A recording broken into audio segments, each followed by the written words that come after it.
Edmund Hillary and Tenzing Norgay are often credited with the two first men to reach the peak of Mount Everest in the Himalayas.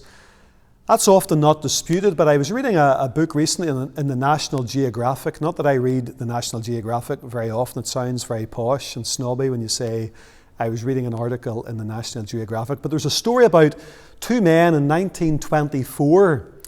One was from England, one was from Scotland. George Mallory and Sandy Irvine. And they had made a few expeditions before, but in 1924 they purposed that they were going to get to the top of Mount Everest. George Mallory took a photograph allegedly of his wife and said that whenever he got to the peak of Mount Everest, he would leave that photograph there on the roof of the world.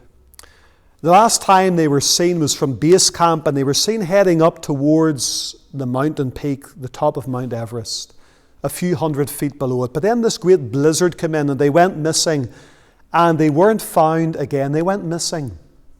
People don't know whether they died on the ascent or on the descent. But in 1999, another team of mountaineers went to climb Everest. And they found in 1999, 75 years later, the body of George Mallory. It was quite well preserved during all of those years because of the freezing conditions. Whenever they searched through his belongings, some of them knew the story about leaving this picture of his wife on the top of Mount Everest. And whenever they went through his belongings, they couldn't find a photograph of his wife. So some people believe that George Mallory was the first man to stand upon the top of Mount Everest some 30 years before Edmund Hillary and Tenzing Norgay. It's quite an interesting story. I'm going to go to the mountaintop. I'm going to come back for my bride. Best intentions in the world, but he didn't make it back.